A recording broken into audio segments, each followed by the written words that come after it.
भारत की राजनीति में अक्सर नेताओं को आप लोगों ने ये कहते सुना होगा कि हम महिलाओं को आगे बढ़ाएंगे, महिलाओं का सम्मान करेंगे।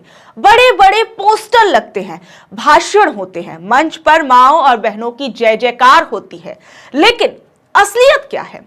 असलियत यह है कि महिलाएं राजनीति में जितना बाहर से नहीं लड़ती, उससे कहीं ज्यादा लड़ाई अपने घरों के अंदर लड़ती हैं। और मजेदार बात कहिए या इसे आप शर्मनाक बात कहिए, ये खासकर वही घर होते हैं जिनके लोग देश चलाने का दावा करते हैं। बाहर लोकतंत्र, लेकिन घर के अंदर पितृसत्ता की डिक्टेटरशिप चलती है। इस पूरे विषय पर अभी हाल फिलहाल में एक सबसे बड़ी खबर आई, रोहिणी आचार्य से जुड़ी हुई।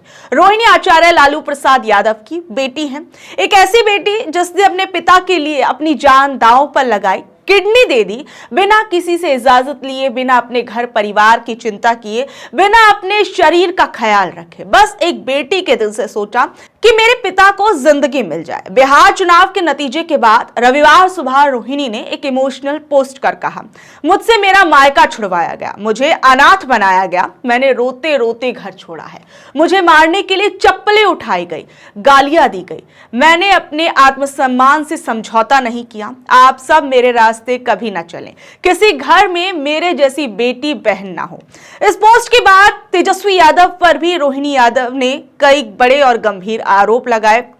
वहीं इस पोस्ट के बाद हमने देखा कि रोहिणी ने लालू को किडनी देने वाले फोटोज और वीडियोस को फेसबुक पर पिन भी किया। और वहीं जब बाद में रोहिणी आचार्य से मीडिया जो है ये पूछने पहुंचती है कि आखिर में आपने जो पोस्ट किया उसके बारे में आप क्या कहेंगी, तो उस दौरान रोहिणी आचार्य का गला रुंध जाता है, ऐसे रोने वाला हो जाता है और बहुत कुछ वो कहती हैं। वो क्या कुछ कहती हैं जरा सुनिए। रोहिणी जी अपने पिताजी से कुछ कहेंगे क्या, कोई मैसेज? नहीं, पिताजी मेरे साथ हमेशा है। कल मेरे माता पिता भी रो रहे थे, मेरी बहन रो रही थी मेरे लिए। मुझे भगवान ने मुझे सौभाग्य दिया कि मुझे मेरे इस तरह के माता पिता मिले जो मेरा हर समय मेरा साथ दिए। तो मैंने सिर्फ अपने भाई को अपने घर से निकाला है। मेरी बहनें, मेरे माता, मेरे पिता मेरे साथ है। अब देखिए, वजह जो भी रही हो, लेकिन रोहिणी आचार्य के केस के बाद राजनीतिक परिवारों में हो रही महिलाओं की राजनीति पर भी सवाल उठ रहा है।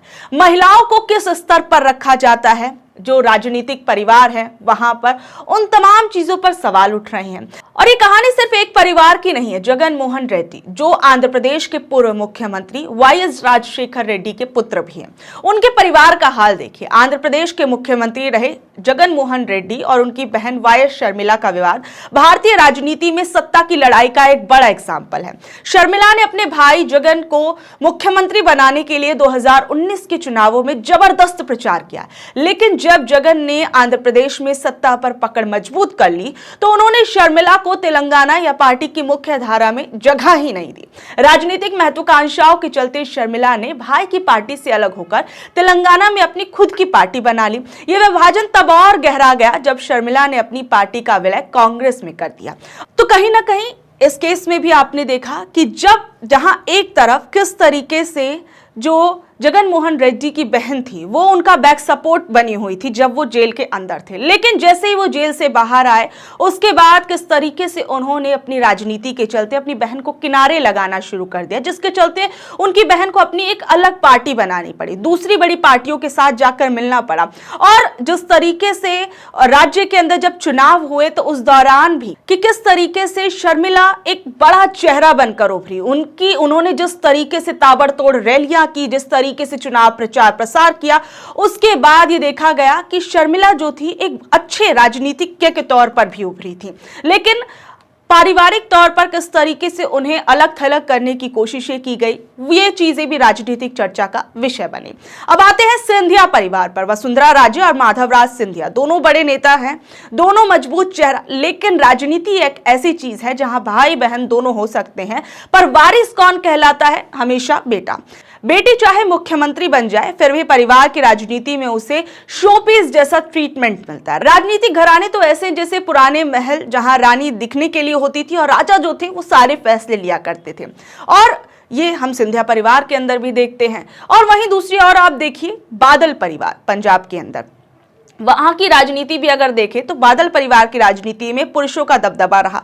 पार्टी के सबसे बड़े और आखिरी फैसले हमेशा पुरुष सदस्यों ने लिए। पहले प्रकाश सिंह बादल और उसके बाद सुखबीर सिंह बादल जो हैं वो निर्णय लेते हैं। यहाँ भाई बहन की भले ही उतनी बड़ी लेवल की लड़ाई ना देखने को मिली हो, लेकिन हमने देखा कि हरसिमरत कौर जो कि एक अच्छी नेता हैं, उन्हें कभी भी मुख्यमंत्री पद के लिए आगे नहीं किया या कोई भी पार्टी के अंदर कोई बड़ा पद जो था उन्हें नहीं दिया गया।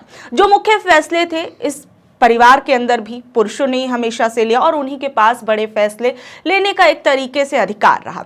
अब अगर हम देखें तो करुणानिधि का परिवार, जहां भाई बहनों की राजनीति को लेकर बड़ा झगड़ा हुआ। करुणानिधि के दो बेटे एमके स्टालिन और एमके अलागिरी के बीच सत्ता की लड़ाई हुई। करुणानिधि ने साफ कह दिया था कि पार्टी की जिम्मेदारी स्टालिन को मिलेगी, लेकिन अलागिरी इससे नाराज थे और पार्टी छोड़ दी। उन्होंने अलग रास्ता अपनाया। इस झगड़े में उनकी सौतेली बहन कनिमोझी भी पार्टी की नेता रही, लेकिन स्टालिन के साथ उनका भी मतभेद देखा गया।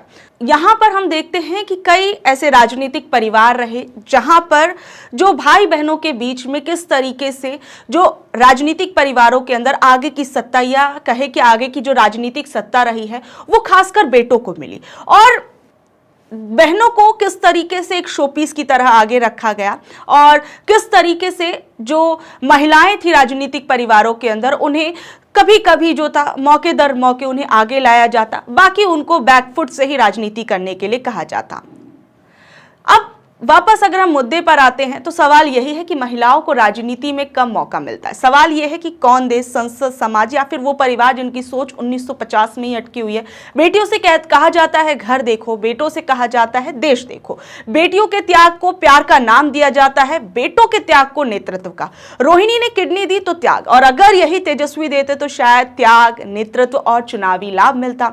राजनीति में महिलाओं को बाहर लोगों से कम लड़ना पड़ता है, पर घर वालों से ज्यादा। बेटियां त्याग करती हैं, बहनें परिवार संभालती हैं और पत्नी पार्टी को बचाती हैं, पर कुर्सी वो हमेशा बेटों को मिलती है। अब सवाल यह कि क्या भारत की राजनीति सच में बदलेगी? क्या परिवारों के अंदर बदलाव आएगा? क्या बेटियों को बराबरी मिलेगी या उन्हें हमेशा भावनाओं का एटीएम समझा जाएगा जहां सिर्फ त्याग जमा होता रहे और सत्ता निकालकर बेटों के खाते में डाल दी जाए? चाहे बिहार हो, आंध्र प्रदेश हो, राजस्थान हो, पंजाब हो या तमिलनाडु, कहानी हर जगह एक ही है। राजनीतिक परिवारों में महिलाएं सिर्फ और सिर्फ शोपीस की तरह दिखती हैं। असली खेल पुरुषों के बीच चलता है। राजनीति में महिलाओं की स्थिति वही है जैसे क्रिकेट में 12th मैन टीम का हिस्सा तो है, लेकिन खेलने का मौका हमेशा कम ही मिलता है। और अंत में सबसे बड़ा सवाल यह है कि जब राजनीतिक परिवारों के अंदर बहनों बेटियों को ही बराबरी नहीं मिलती तो देश की संसद में 33% आरक्षण का क्या ही मतलब रह जाता है। तो बहरहाल एक ये छोटा सा हिस्सा मैंने आपको भारतीय राजनीति के अंदर, और क्या खासकर कहा जाए कि भारतीय राजनीतिक परिवार जो है वहां पर जो महिलाओं की राजनीति में भागीदारी जो है वो कितनी और कहां तक सीमित कर दी जाती है, वो मैंने आपको इस वीडियो के जरिए बताने की कोशिश की। बहरहाल आप लोग इस बारे में क्या कुछ कहेंगे नीचे दिए कमेंट बॉक्स में जरूर बताइएगा और ऐसी अपडेट से जुड़े रहने के लिए देखते रहिए द क्रेडिबल न्यूज। मैं हूं शालिनी, धन्यवाद।